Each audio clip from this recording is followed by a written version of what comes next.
Okay, let's get started. Let's get started getting to know each other. So, as you may know, this is a workshop that is interactive because it's all about telling your story. I would love if you could share in the chat, where do you speak? So, do you speak in team meetings? Do you speak in YouTube videos, in conferences? Like maybe you can quickly type, where do you speak? So, the game plan for today is to cover these key points. Why telling stories? This is the first and the thing that's going to set us up for success, the first thing that we will learn. Then we will know the three key components of a story. Then we know how to choose the right story for the right setting, which stories not to tell, because there's some stories that we should never tell. And we will go into the SCA model for engagement, for engaging the audience. So when you're telling a story within a presentation, then there's a little bit more to it than if you're just telling a story randomly when you're talking to a friend. And finally, last but not least, how to gather stories from your life. This one is important because everybody has a bunch of stories, but we don't really know that we have them. Why learning about stories? I have three words for you. Biology, bonds, bridges. Let's start with biology, which is my favorite. So let's travel back in time, 200,000 years ago. You're living in a tribe, and there's about 15 of you. One of the hunters went outside to get some deer and ran into a wolf. And he had to fight the wolf because the wolf was attacking him. And he got into fight, and there was like gnarling and blood and everything was happening, and the person won. The hunter won this fight. Then they come back with the dead wolf to the camp, and everybody's like, what happened? How did you kill a wolf? What's going on? And then the person that just went through this experience sits around the fire and starts telling everybody, what circumstance was this person in when the wolf came around?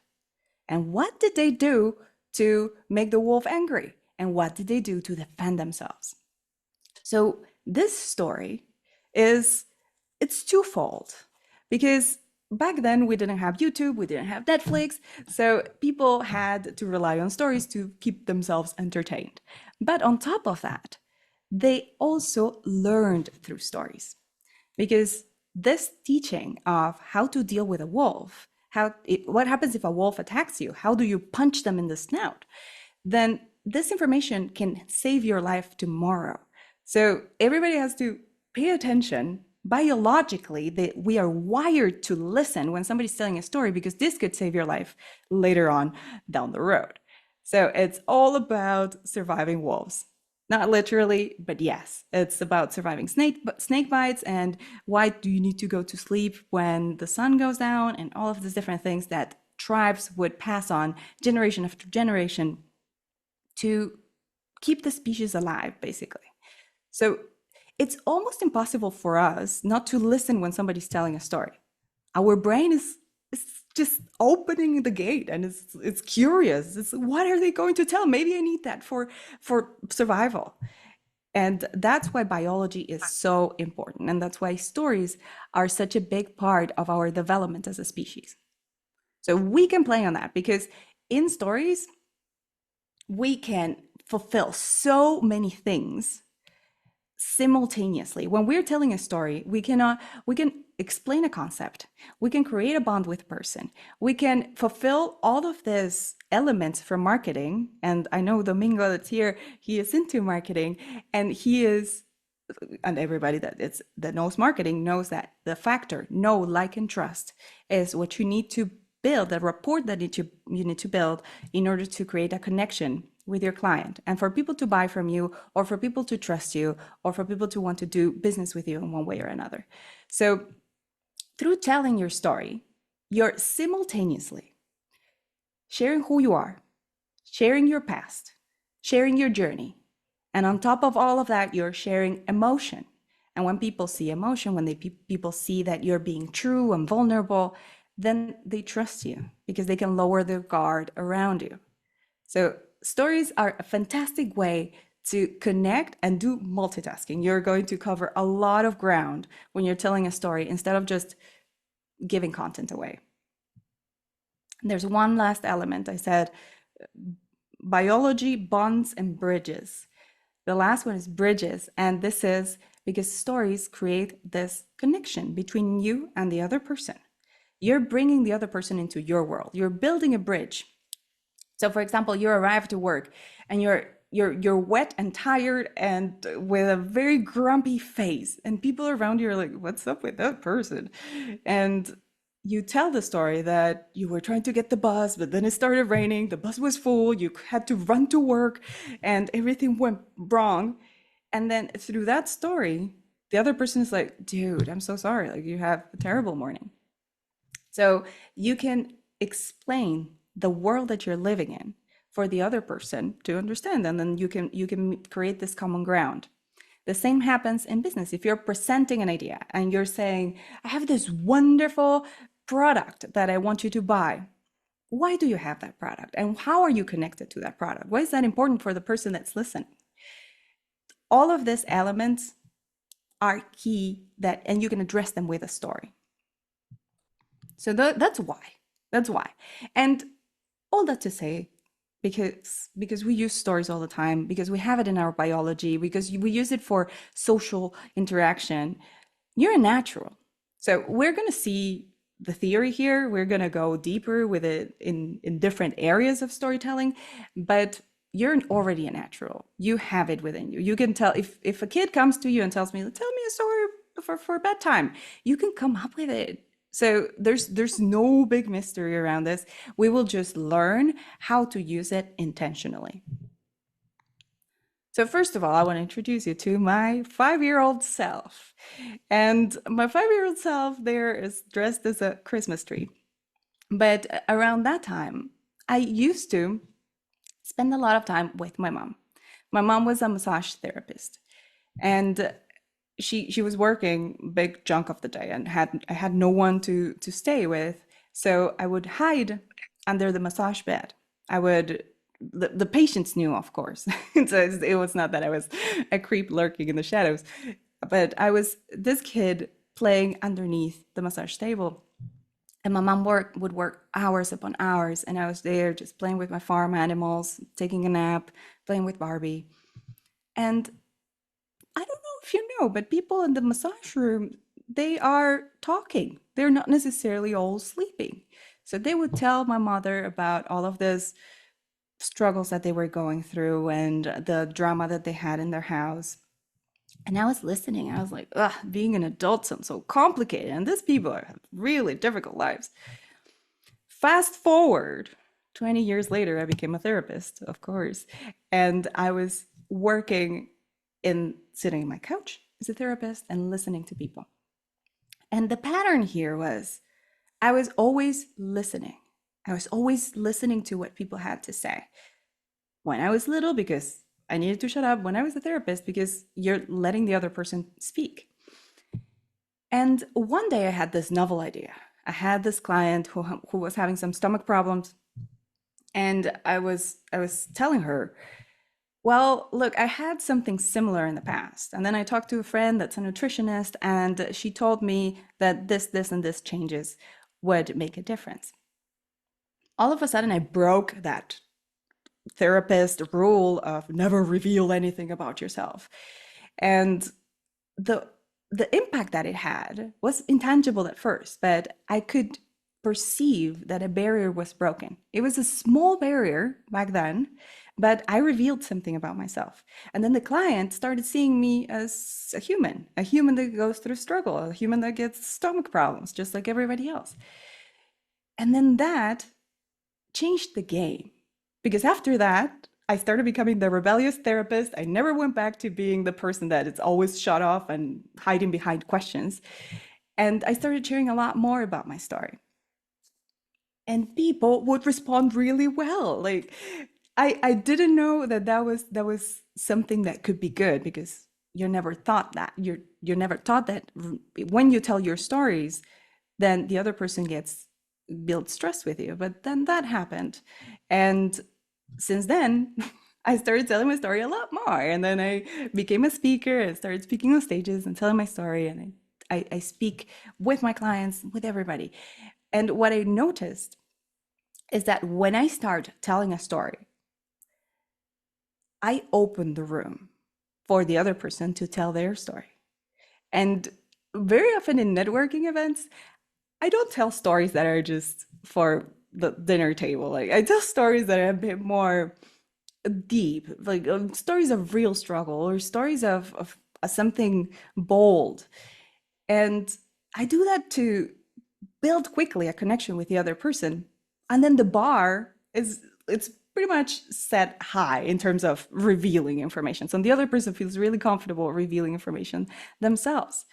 And this is fantastic. This is fantastic to building connections. Okay, so that said, there's parts to a story, and you might be able to identify them in the story that I was telling you from me being small, and then I am describing a context. I was 5 years old. I was in my mother's place, and I was hiding under the table, playing with toys. That's the context. That's what was happening. And then the same happened. I just hit the microphone thing.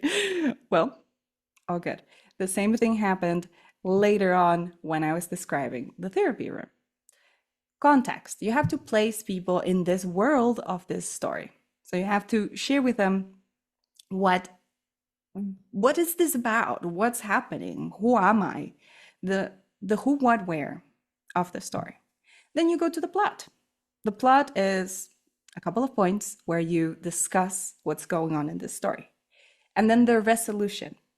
In the case of my story, it was that eventually I figured out that telling stories is a better way to connect than just asking questions.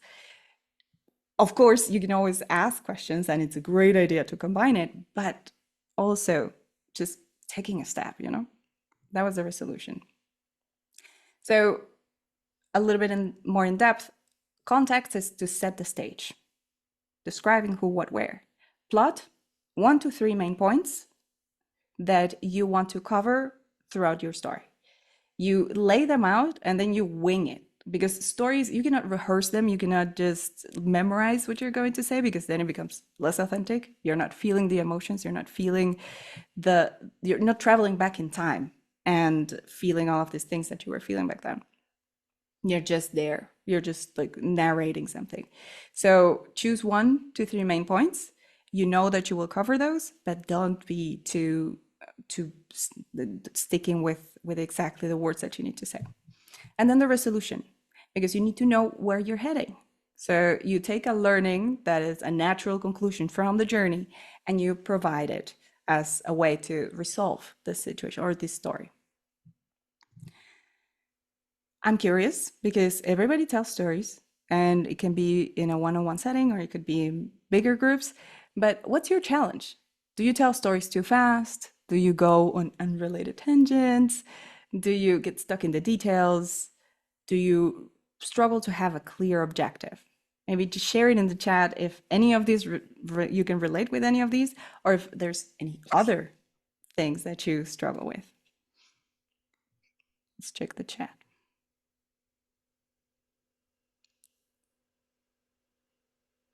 Most of the above, says Helena. All of the above. I get overwhelmed, too many details. Yes. Okay. Wendy, I see you. Going too fast for Juliana. Yes. And that's also a thing, that when we start telling a story and we want to finish fast. Getting scattered. Yes.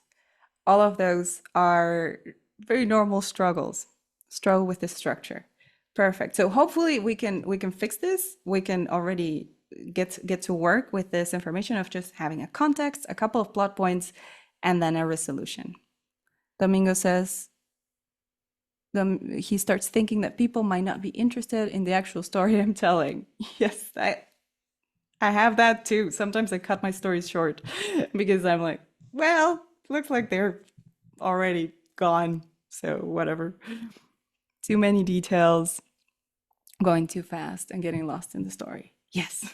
Okay, so all of this is to everybody can see that telling a story is not so like it is easy in a way, but to do it good, we need a little bit of technique. So I'm going to tell you a story, a short story from my mom.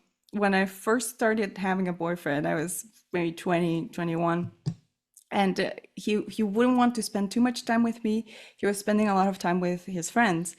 I went and talked to my mom because, well, she's a reference in a bunch of areas. So I was talking to my mom and I was telling her like, "Oh, my boyfriend is not really spending time with me, and I'm concerned that this is a bad sign."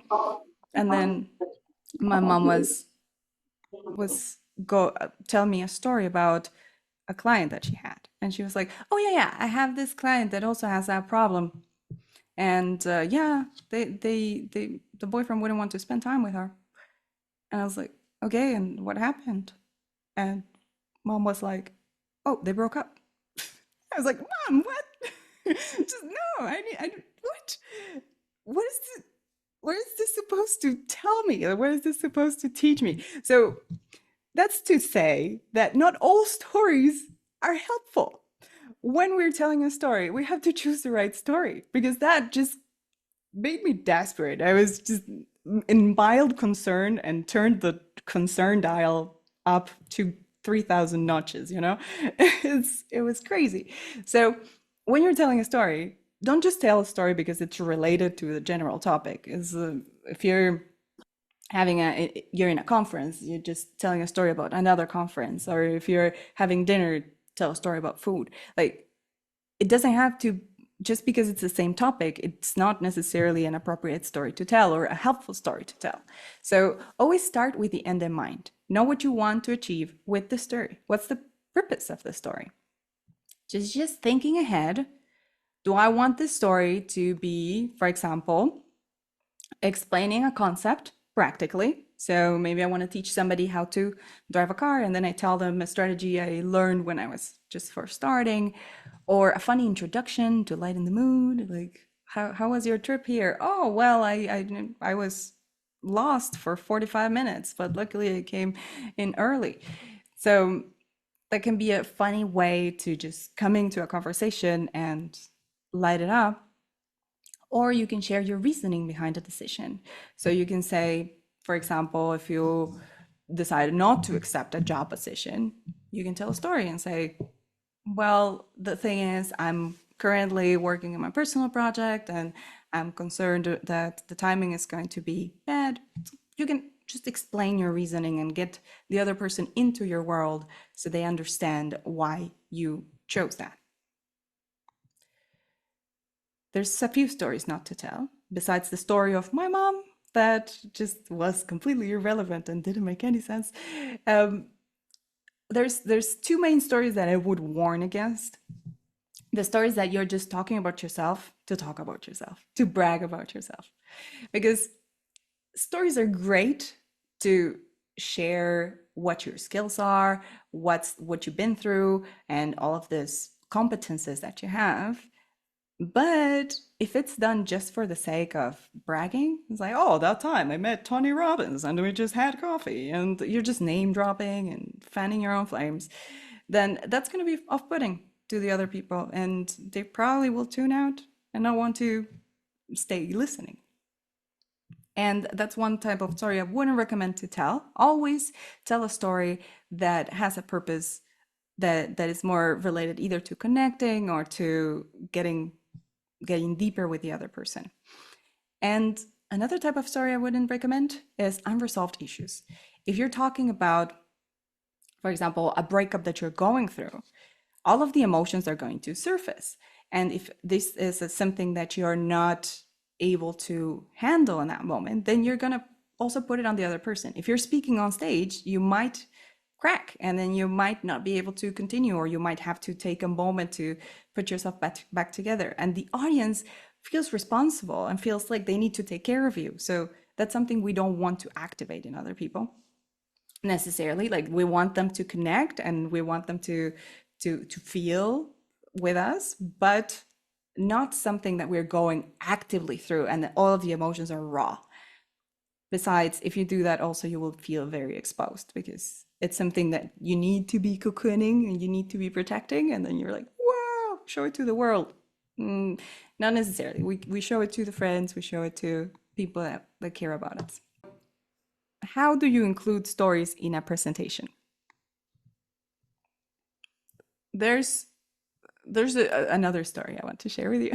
So this presentation about stories has a lot of stories because I practice what I preach. And there was this time I was speaking at a startup event, and the assignment was to create a startup in 48 hours. And I needed to basically teach these people how to pitch their startup to the judges. But I created a presentation that was slightly different. It was about how to be competent on stage. And in the end of this presentation, I told a story that I'm going to tell you. So it's a story within a story. This is my cat, Salem. I had him for 4 years, and I had a very deep relationship with this cat. And one day, I decided to. It was a long process, but one day I decided to go to the Netherlands and study a master's there, and then I had to move away from my home country, which is Uruguay. And among everything that I was leaving behind, it was going to be Salem. So last days before I get on a plane, I am doing the paperwork, setting up all my luggage, doing everything that needs to be done, check in and goodbye to every family member possible. I was exhausted, but I went to the house one last time to see Salem, to give him food until the next person that was going to take care of him was coming. And I arrived to the house, and Salem was laying in the bed. And I just laid next to him. And because I was so exhausted, I had been in this bubble of craziness for days. I just laid next to him and fell asleep for 15 minutes. And then I woke up, and I was still laying next to Salem. And I was feeling his warm fur, and I was touching him and cuddling him. And in that moment, I realized this was the last time I was going to see him, that I was going to hang out with him. And that gave me so much grief and so much pain. I felt pain. But I knew that what I was doing was the best for my career, the best for my future. And I had to sit with it and just enjoy and be grateful that I had this years with this cat. If I hadn't taken that moment, I would have slipped through that precious time with the cat. But because I was present, because I just had a nap, I could connect with the moment. And so often we find ourselves running from A to B and being very productive and very busy, and we fail to see what's right there. I told this story in the startup competition, and all of the people were looking at me like, what? And I told them, right now, you're in a startup mode. You are running from A to B, trying to get your testimonials, get your validation of the strategy and everything. You get lost. Just remember every now and then to look around and appreciate this moment. Because maybe tomorrow you make it and you are a millionaire, or maybe tomorrow you are a taxi driver, who knows? But right now, everything is perfect. So come to the present moment everybody was a bit shaken. These were 20-year-olds that were just going through this program. But the point of the story was, let's not get lost in the noise. Let's not just do things for doing things. Let's be intentional and let's take a moment to assess where we are. So when you're telling a story, this is how it works. You tell a story with an intention of getting somewhere. In my case, I was telling the story of me traveling and about to get on a plane, but then I go back to see my cat. That's the story. And then we introduce a concept. What's the concept that I want to share? The concept is be present. Be present because the moment that you're in won't come back. And it might be your last moment with your cat. It might be the only time that you give it a shot at the startup world. So just be here, enjoy. And then immediately I ask them to take action by being present in the moment and by slowing down in the next steps that they were going to take. So this is a framework that I highly recommend using. When you're doing a presentation, if you want to explain a concept, you can tell a story before. And through the story, you set up the stage for the concept to naturally emerge. So I also did this because remember I said it's a story within a story. I did this with, I'm going to tell you with a story within a story. That's the story. Then the concept is you can use stories to explain concepts. And the action is, please do that in your workshops because that's going to help increase engagement. I was going a bit fast, so if somebody doesn't understand this concept, please let me know. But that's basically it. And I have one more piece of theory to share with you before we get into the practical.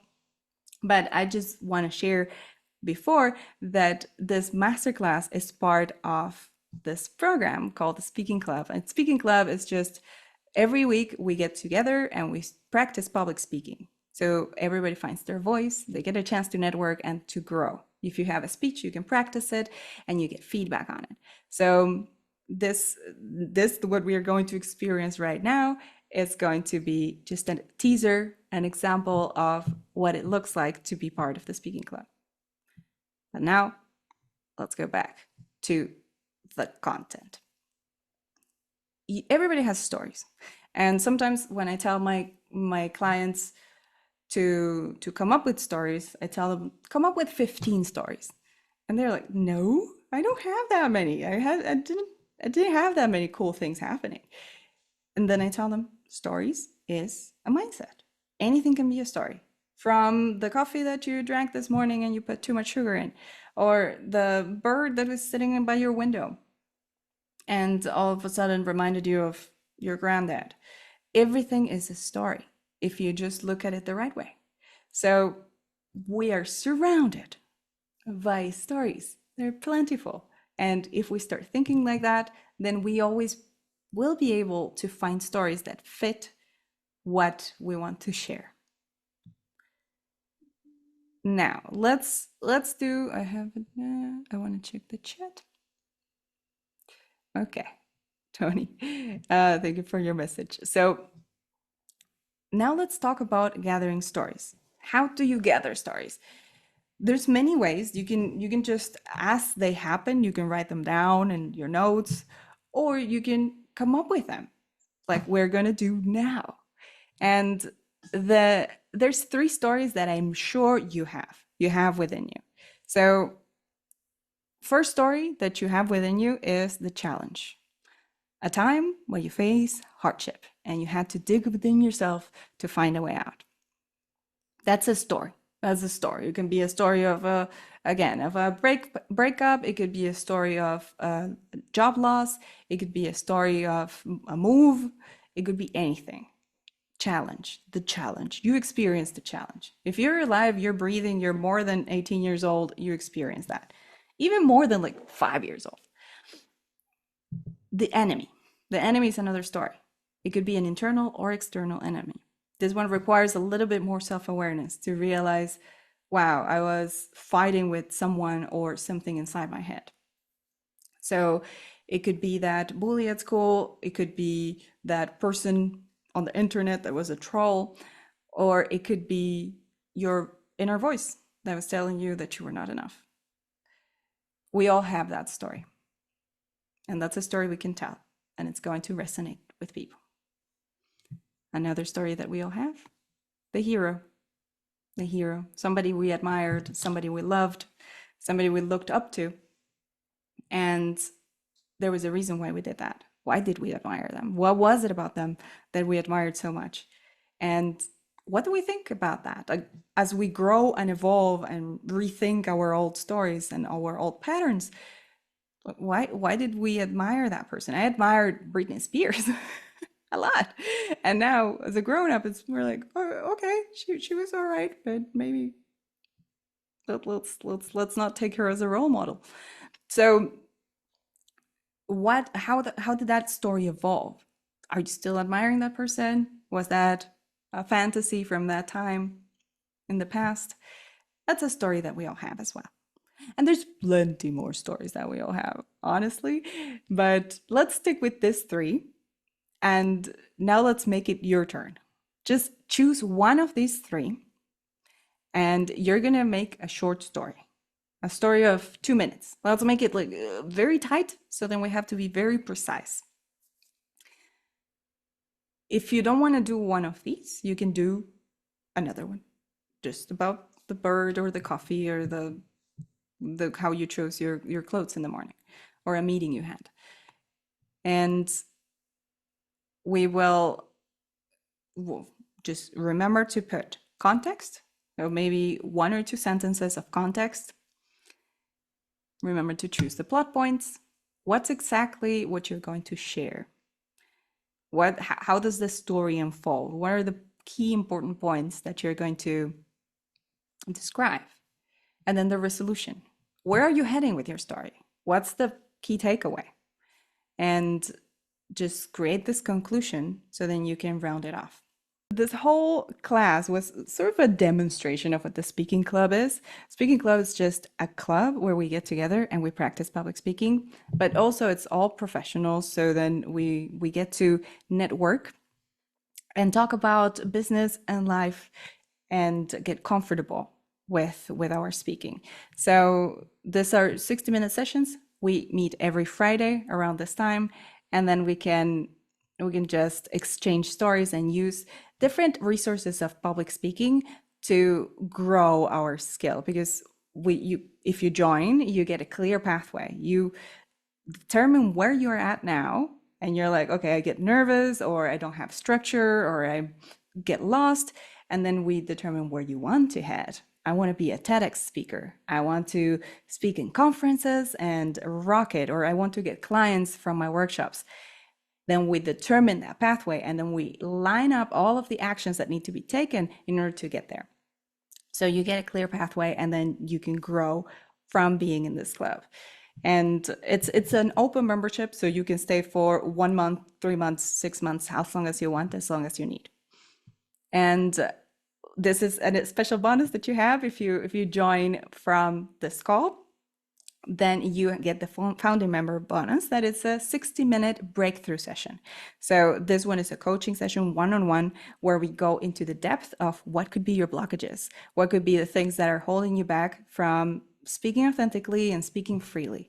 And there's a very big component of psychology here. So the years of practice in therapy come really handy, because a lot of the times it's fear of exposure, fear of rejection, fear of authority that is holding you back. And then we unpack that, and everything feels lighter after we do that. So this usually is 150 euros, so just the one session is 150 euros.